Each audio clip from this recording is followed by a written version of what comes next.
Tutorial mata kuliah, Hukum Acara Perdata. Topik ke-6 dari 75 topik. Asas-asas Hukum Acara Perdata Indonesia, bagian kedua. Asas hakim harus menunjuk dasar hukum putusannya. Meskipun hakim tidak harus mencari-cari perkara di dalam masyarakat, sekali suatu perkara diajukan kepada hakim, hakim tidak boleh menolak untuk memeriksa dan mengadilinya dengan alasan apapun. Larangan untuk menolak memeriksa perkara disebabkan adanya anggapan bahwa hakim tahu akan hukumnya, disebut ius curia novit. Seandainya dalam memeriksa suatu perkara hakim tidak dapat menemukan hukum tertulis, hakim wajib menggali, mengikuti, dan memahami nilai-nilai hukum yang hidup dalam masyarakat, Pasal 27 Undang-Undang Nomor 14 Tahun 1970. Hal di atas didasarkan pada Pasal 5 Ayat 1 Undang-Undang Nomor 14 Tahun 1970 yang menentukan bahwa hakim harus mengadili menurut hukum. Ketentuan demikian itu didasarkan pada ketentuan dalam Undang-Undang Kekuasaan Kehakiman dan juga dalam HIR ataupun RBG. Oleh karena itu, dalam melaksanakan kewajibannya yang demikian itu, dituntut keterampilan dan intelektualitas seorang hakim. Dalam kenyataannya, tidaklah dapat diharapkan sepenuhnya bahwa hakim mengetahui segala peraturan hukum. Hakim dalam memeriksa suatu peristiwa yang menjadikan sengketa hukum sebenarnya hanyalah diharapkan atau diminta untuk mempertimbangkan benar tidaknya suatu perkara dan memberikan putusannya. Oleh karena hanya mempertimbangkan benar tidaknya suatu peristiwa, pada hakikatnya hakim tidaklah perlu tahu akan hukumnya.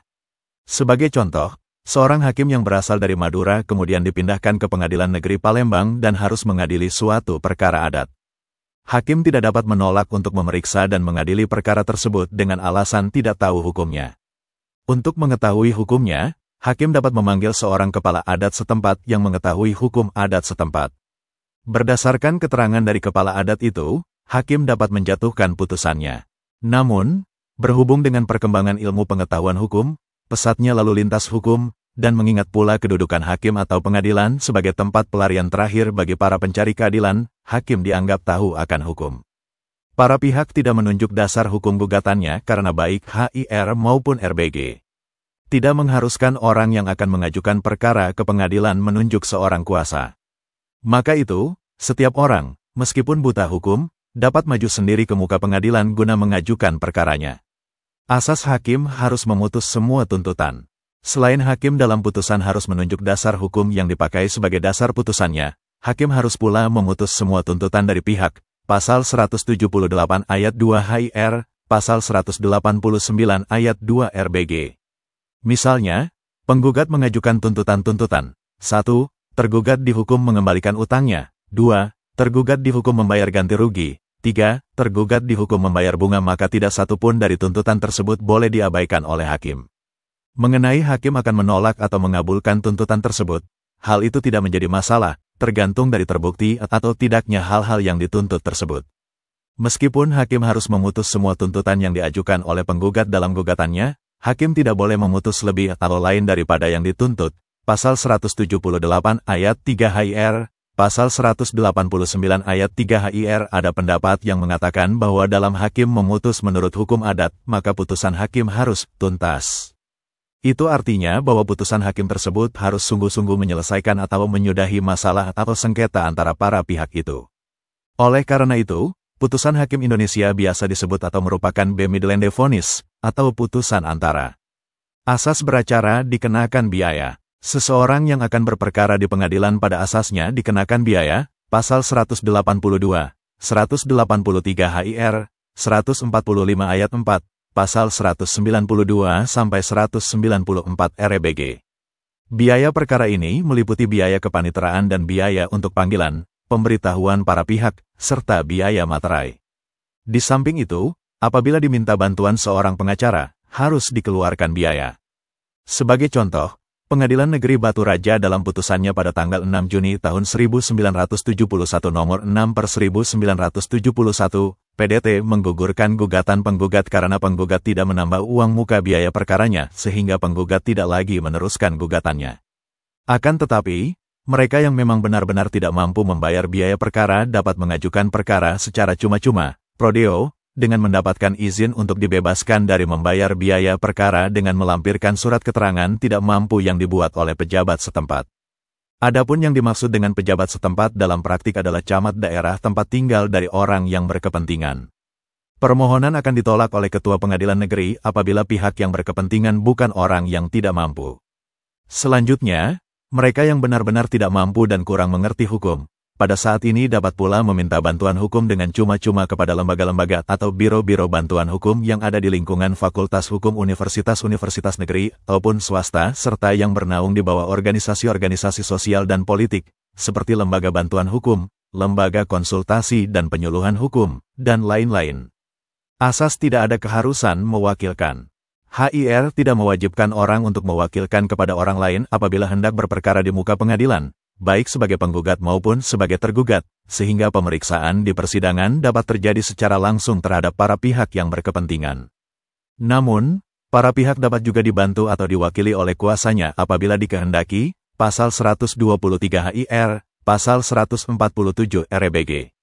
Dengan demikian, hakim tetap wajib memeriksa perkara yang diajukan kepadanya meskipun para pihak tidak mewakilkannya kepada seorang kuasa. Ketentuan dalam HIR atau RBG yang demikian itu ada keuntungan dan kekurangannya. Dengan memeriksa secara langsung para pihak yang berkepentingan, hakim akan dapat mengetahui dengan jelas dan cepat duduk persoalannya karena bukankah yang mengetahui seluk-beluk peristiwa yang terjadi adalah para pihak itu sendiri. Kalau para pihak menunjuk kuasa dalam berperkara di pengadilan, seringkali seorang kuasa tidak mengetahui dengan tepat peristiwa yang menjadi sengketa. Mereka hanya mengetahui sebatas apa yang diceritakan atau dikemukakan oleh pemberi kuasa sehingga apabila ada pertanyaan dari hakim yang memeriksa perkaranya, kuasa ini harus berkonsultasi dengan pihak yang diwakilinya.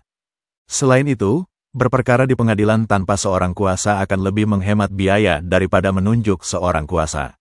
Akan tetapi, keberadaan seorang kuasa dalam penyelesaian perkara di pengadilan banyak manfaatnya juga. Mereka yang belum pernah berhubungan dengan pengadilan dan harus berperkara di pengadilan sering kebingungan, baik pada saat mengajukan perkaranya maupun pada saat persidangan. Oleh karena itu, penunjukan kuasa atau wakil sangat bermanfaat.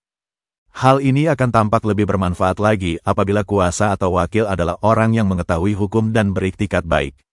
Mereka dapat memberikan bantuan yang tidak sedikit kepada hakim dalam memeriksa suatu perkara karena mereka dapat memberikan sumbangan pikiran dalam memecahkan suatu persoalan hukum. Karena mengetahui hukumnya, wakil ini dalam persidangan hanya akan mengemukakan peristiwa-peristiwa yang berkaitan erat dengan hukumnya sehingga dengan demikian akan memperlancar jalannya peradilan. Bagi mereka yang buta hukum, tetapi terpaksa harus berperkara di muka pengadilan, seorang kuasa, wakil yang tahu akan hukum, sangat membantu mencegah penipuan atau perlakuan yang sewenang-wenang atau tidak layak. Meskipun pasal 123 HIR menentukan bahwa seseorang dapat dibantu oleh seorang wakil, HIR tidak menentukan siapa yang dapat ditunjuk sebagai wakil sehingga setiap orang yang buta hukum pun dapat ditunjuk sebagai wakil di persidangan oleh mereka yang sama sekali buta hukum, lebih-lebih juga buta huruf. Kalau hal ini terjadi, dapatlah dibayangkan bahwasanya jalannya peradilan tidak akan berjalan selancar apabila para pihak berperkara diwakili oleh seorang kuasa yang sarjana hukum, setidak-tidaknya orang yang tahu hukum, atau ahli hukum. Berbeda dari ketentuan dalam HIR maupun RBG. Mengenai kuasa, wakil dalam persidangan, RV mewajibkan setiap orang yang hendak berperkara di muka pengadilan mewakilkan kepada orang lain, disebut prokurer. Penunjukan seorang wakil dalam berperkara di muka pengadilan ini merupakan suatu keharusan dengan akibat batalnya gugatan, pasal 106 ayat 1 RV, atau diputusnya perkara di luar kehadiran tergugat, pasal 109 RV, apabila pihak ternyata tidak diwakili. Pada hakikat, tujuan adanya perwakilan dari sarjana hukum ini tidak lain untuk lebih menjamin pemeriksaan perkara yang objektif, melancarkan jalannya peradilan, dan memperoleh putusan yang adil. Sifat hukum acara perdata. Sifat hukum acara perdata di Indonesia seyogianya harus sesuai dengan sifat cara orang Indonesia dalam memohon peradilan yang pada umumnya sangat sederhana. Pada dasarnya, orang mengajukan perkaranya ke pengadilan begitu saja disebabkan merasa haknya dilanggar oleh orang lain. Kehendak orang yang sederhana demikian itu tidak akan terpenuhi apabila peraturan-peraturan acara sangat mengikat para pencari keadilan, bahkan mungkin merupakan hambatan atau rintangan bagi mereka untuk memperoleh peradilan. Acara yang sangat mengikat, atau formalistis, sebagaimana dianut dalam BRV, hukum acara perdata bagi Raad van Justiti, akhirnya juga dirasakan oleh orang-orang Belanda sendiri tidak memuaskan sehingga di Belanda, cara ini mendapat tentangan keras oleh aliran yang menghendaki penyederhanaan hukum acara perdata. Oleh karena itu, Sangatlah keliru apabila Indonesia akan menerapkan ketentuan-ketentuan yang sangat mengikat dalam mengatur acara perdata sebagaimana diatur dalam Hukum Acara Perdata bagi Radvan Justiti. Tampaknya, para pembuat undang-undang menyadari hal kesederhanaan tersebut. Ini terbukti dari ketentuan dalam Undang-Undang tentang Kekuasaan Kehakiman sejak pertama kali dikeluarkan, yaitu Undang-Undang Nomor 48 Tahun 2009, Pasal 2 Ayat 4 menentukan bahwa peradilan dilakukan dengan sederhana, cepat, dan biaya ringan. Menurut penjelasan undang-undang tersebut, yang dimaksud dengan sederhana adalah pemeriksaan dan penyelesaian perkara dilakukan dengan cara efisien dan efektif. Sementara itu, yang dimaksud dengan biaya ringan adalah biaya perkara yang dapat dijangkau oleh masyarakat. Namun, asas sederhana, cepat, dan biaya ringan dalam pemeriksaan dan penyelesaian perkara di pengadilan tidak mengesampingkan ketelitian dan kecermatan dalam mencari kebenaran dan keadilan. Demikian pula Pasal 3 Ayat 4 Undang-Undang Nomor 48 Tahun 2009 yang menentukan, dalam perkara perdata pengadilan membantu dengan sekuat tenaga para pencari keadilan dan berusaha sekeras-kerasnya supaya segala hambatan dan rintangan untuk peradilan yang cepat, sederhana, dan murah disingkirkan. Meskipun dengan kata-kata yang sedikit diubah, perubahan Undang-Undang tentang Kekuasaan Kehakiman dari tahun ke tahun hingga yang terakhir ini, yaitu Undang-Undang Nomor 48 Tahun 2009, sifat kesederhanaan tersebut selalu ditampilkan. Sebenarnya, sifat kesederhanaan tersebut memang sejak awal telah diwujudkan dalam Hukum Acara Perdata, atau HIR, yang hingga kini tetap dipertahankan. Misalnya bentuk pengajuan gugatan merupakan suatu permohonan kepada hakim, Pasal 118 Ayat 1 HIR, dan ini sesuai sifat bangsa Indonesia yang dalam mengajukan perkara ke pengadilan adalah mohon keadilan kepada negara. Selain itu, juga adanya kewajiban pada hakim untuk sekuat tenaga mengusahakan perdamaian dalam penyelesaian perkara di pengadilan, Pasal 130 HIR, sesuai dengan jiwa Pancasila yang menjunjung tinggi prinsip musyawarah dan mufakat. Demikian pula sistem pemeriksaan langsung terhadap para pihak yang berperkara atau wakil mereka yang pada prinsipnya dilakukan secara lisan sesuai dengan hakikat peradilan, yang bertujuan mencari dan menemukan kebenaran, yang akan dijadikan dasar pemberian keadilan. Itulah topik ke-6 Hukum Acara Perdata, yang dimaksudkan untuk membantu pemahaman mahasiswa, atau siapa saja yang ingin menambah wawasan. Untuk pemahaman yang lebih baik, putar dan dengarkan video ini berulang-ulang. Subscribe dan like, agar teman-teman mendapatkan update tutorial lainnya. Bagikan juga link video ini, agar teman lain juga mendapatkan manfaat channel ini. Sekian dan terima kasih. Sampai jumpa.